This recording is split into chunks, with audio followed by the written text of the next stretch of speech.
All right. So, welcome, Miss Spennachio. Thank you, Alex. Thank you, Ryan, for having me. Problem. All right. So, I'm sure you know how an interview would go down. We have a few, probably 10 questions, and we're going to ask them to you as a teacher. So, Okay. we'll link you as the teacher. So, okay, Ryan, start us off, please. Yeah, so the first question will be, do you enjoy being a teacher?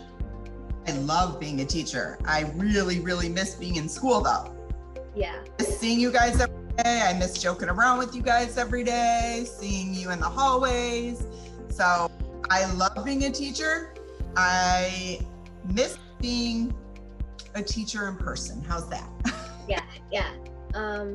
That moves us on to the second question. Do you enjoy seeing all the kids when you teach? We're gonna try and go off from a little small questions, then we'll work ourselves up. So, Okay. Do you enjoy seeing all the kids when you teach? Absolutely. That's what makes teaching fun. You know, yes, I'm teaching you, but it's more about building the relationships and getting to know you guys and you guys teaching me stuff. I learn from you guys every day, and I'm having trouble getting to know you guys because not everyone turns on their cameras. That's the thing, because if you don't turn on your cameras, how are you going to see all the kids? That's not. I know, and I'm worried when you guys come back, I'm not going to know some people. Yeah. I want to see your cute faces. It's good to try and encourage kids to turn on their cameras, but some kids, like, they can't really turn on their cameras. Like, it's probably like a technical issue. Yes. So, If it's technical, I get it. And we know, it's kind of like a whole thing. But Ryan, start us off on the next question. Where do you see yourself in 10 years from now? 10 years from now, I will probably be living in a cabin in Tennessee. For those log cabins, my husband and I love to travel, so we'll be traveling. We will probably we might be grandparents by then, because I have 5 kids. And my oldest right now is 22, so he would be 32 at the time in 10 years. And my youngest, who is turning 16, will be 26. So between my oldest and my youngest, I might have grandkids. I might be a grandma. Yeah. It would be crazy. So these are 3 of my kids. Oh, the muggy. Yeah. Yep. These are 3 of my kids. Yeah, we really planned ahead. No, we didn't. Yeah. All right. So 3 of 5. That's nice to know. It's nice to know all the things about it. You like have you like how do you usually go to Tennessee? So my husband and I go to Tennessee frequently because we love. You can't see. Oh, there. Can you see there? Yeah. We saw it. Yeah, I saw it. So my husband and I love to ride motorcycles, and if you go to Tennessee and North Carolina, that you can ride them in the Smoky Mountains, and it is amazing, and the turns and the twists are crazy. So that's what we like to do, and the weather there is super nice, and so we love traveling everywhere. So I love going all over the world. That's a wonderful thing to do. That's a wonderful thing to do. I like it. Traveling is doing the things I enjoy doing. Okay, that moves us on to my question. What are some fun things you've done during the pandemic/quarantine? Wow. During the pandemic, we walk our dog all the time to get outside and to get exercise. My husband and I started a garden. I've never really had tomato plants and cucumbers and peppers and all of that. So we've been doing that. My husband also has a wood lathe in our garage. So we have been doing a bunch of different projects on this wood lathe. So I don't know if you can see, but here's a couple pepper mills that Yeah, it's on the, yeah. On the lathe. So if you are in engineering tech, you might make something on the wood lathe. We've gone to Tennessee a couple times and we rent cabins up in the mountains. So we can still social distance, but enjoy the beautiful scenery and the weather. And this is our little pupper. That's our puppy. What's his name, or what's their name? Stop. So her name is Hazel, and she is a Boston Terrier. And as we tell our kids, she is our favorite child because she never talks back to us and she just loves us. I can just imagine a dog talking. Well, our dog has a voice. We have given her a voice. So my kids have a specific voice for her. So when we talk to her and I'm like, oh, hi, Hazel. My kids respond and pretend like she has a real voice. They do almost like cartoon character voices for her. That's really cool. I like the idea of that. Yep. All right. So Ryan, next question. How has the pandemic affected your job? It has been super, super stressful. Because this is not how I want to teach. I want to be able to teach in person and be with you guys. And, I don't want to be stuck to a computer screen all day and have to talk to you guys through a camera. We can't do hands-on experiments and fun things and go outside and experiment with the light, and everything that we normally do has changed. It's as if this is not the same teaching and not the same school that I signed up for. Yeah. Disappointing. I miss it. I just want everyone to come back. Yeah.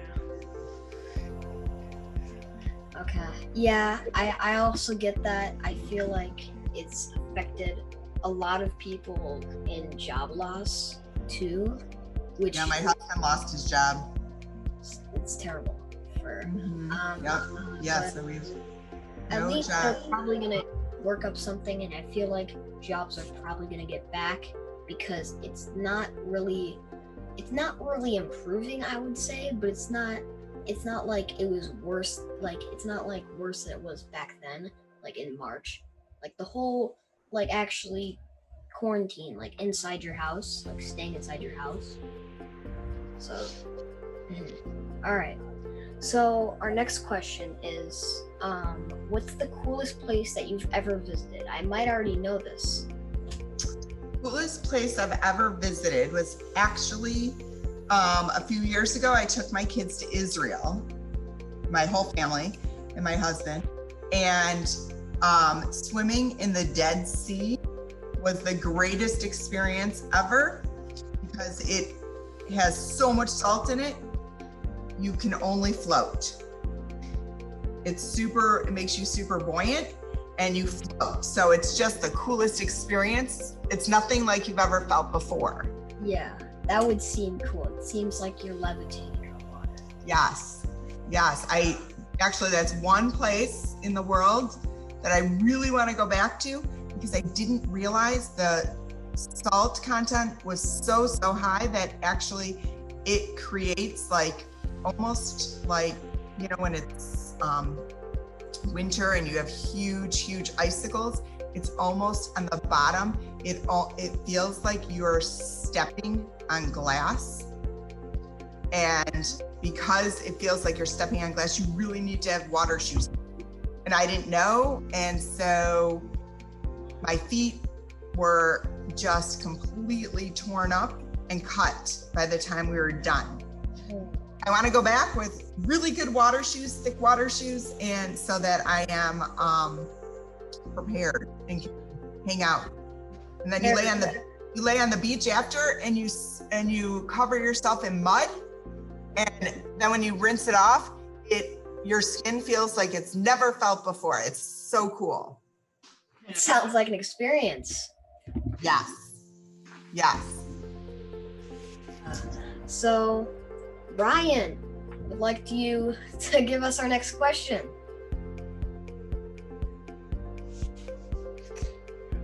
Wait. The next question, number 7. Yeah, I lost track of which question we're on. Wait, are we on 7? Yeah, we're on 7. I already answered that. Okay, yeah. How did you come to being a teacher? Well, my mom is a teacher, and I kind of always knew I wanted to be a teacher.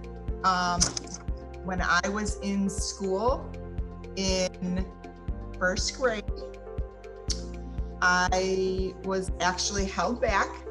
I couldn't read. And because second year I was in first grade, I had a fabulous teacher who really showed me that she cared about me. Her name was Mrs. Bauer, and her husband actually used to work at Groves. And I was the teacher there. And because she showed me so much compassion and was so wonderful to me, I always wanted to help people. And then when I was in high school, I had another teacher for math named Mr. Holtbreder, and he was so great and just so encouraging and so positive that he just really made me want to be a teacher. Like, I just really looked up to them. I knew that I could count on them, and going to school every day was like the one thing that I could count on. Every day was going to be the same. Like, go to school, my teachers, my classmates. So, and I wasn't the best student. And I actually was going to go into pharmacy, and then I started pharmacy school and said, forget it. I'm going to be a teacher. I'm going back to become a teacher. Yeah. There's always that one teacher. There's always that one teacher. It might even be 2. That's already that one teacher that lightens up your mind and makes school actually fun for you. And yes. It's good to know that their teachers are there for you. So, yes. Yeah. It's nice to know that they want to help you and everything like that. I just feel safe when that happens. Yes, exactly. And that school was my safe zone, was my safe place. Mm-hmm. All right. Next question. Now I'm going to say this question.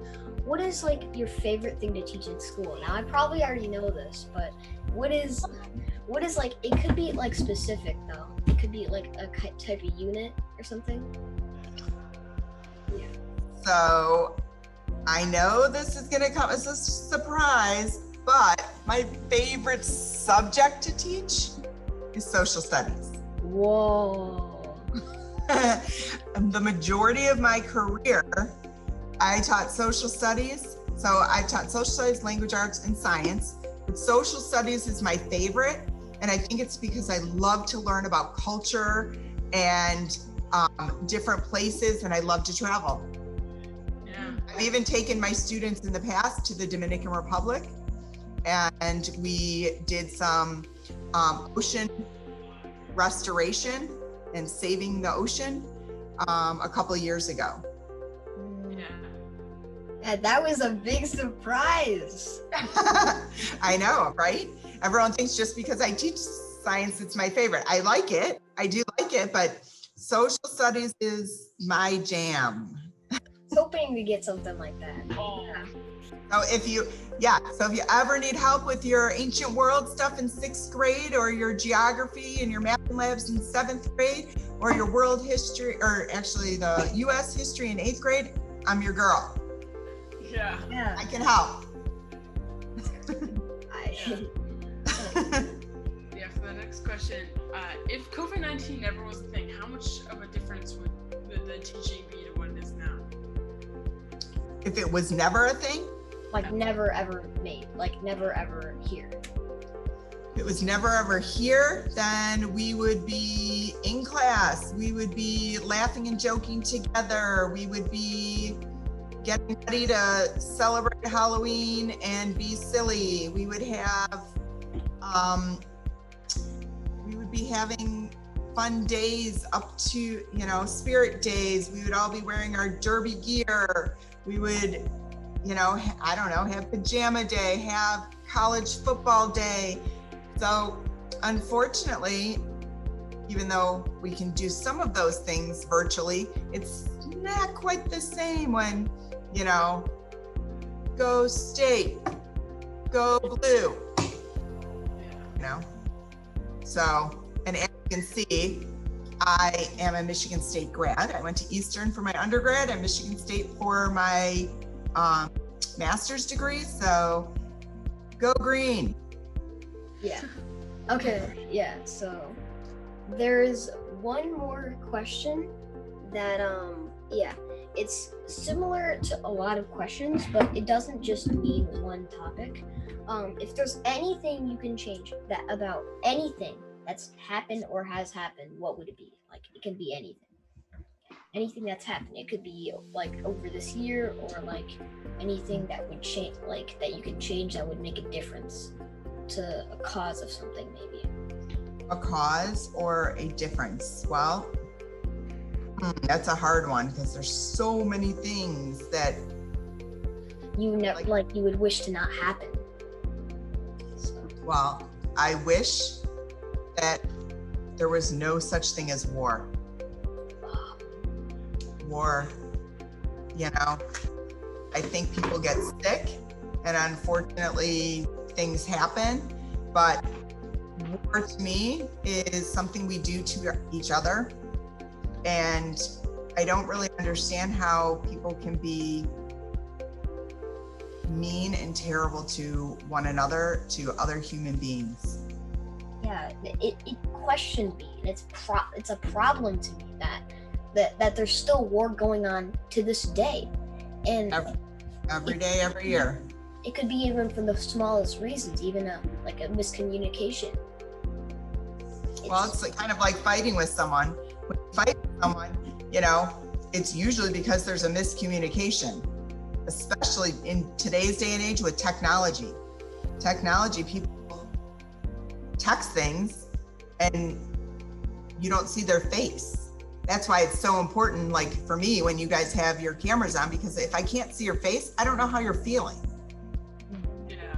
I can't read your face. Going back to school wearing masks, I'm concerned because if you can't see my face, how are you going to know how I'm feeling? You can't see my smile. You can't see me sticking my tongue out at you and being silly with you and all of that. So, it's communication is so important. Yeah, there's actually something that's in our broadcast. That's this Be Brave project, and what it is, it's off of this this girl who's decided to be brave when no one else turned their cameras on.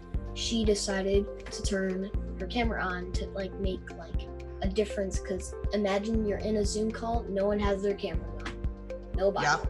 So you wouldn't want that because you can't see anyone. The only person you would really be looking at is the teacher. And how would you like it if the teacher had their camera off? The teacher, and then everything is off. It feels like when the lights go out, or the power goes out. It just doesn't have the right feel to it. So it's nice to be brave and stick out, to have your camera on, to encourage other people to have their camera on. Absolutely. And also when you're, to engage, like when you guys go into breakout rooms, it's so important to have your camera on and be unmuted so that you can participate. Yeah. Ryan, you want to say anything? No, there's one thing I saw that was like a type of mask, is like this big bubble you can put around your nose and mouth, so you can really see their full expression, strapped on by your head. It's really cool. Yeah, that is fun. That brings me to see those see-through masks, those masks. I think my mom is a substitute teacher, and she also is working at a learning. I think it's a learning center. Mm-hmm. But it's she had these clear masks, and then the face shields. It just looked kind of weird. It looked like did you get braces from the 1980s? Yeah, I tried one of those face shields that you put over here and it goes like this, but my vision was so distorted. It I felt like I was like underwater or something. It was weird. It made me a little dizzy. Like we asked for a mask, not going underwater and doing scuba diving. Right. So. Scuba diving's fun, and so is snorkeling. Yeah. I do those in my adventures. But I think that wraps it up for this interview. Thank you for coming, Miss Spennachio. Thank you for having me, Ryan and Alex. Yeah. I'll see you in class. It's a pleasure. Yeah. Catch you in the class. Bye, guys. Cheers.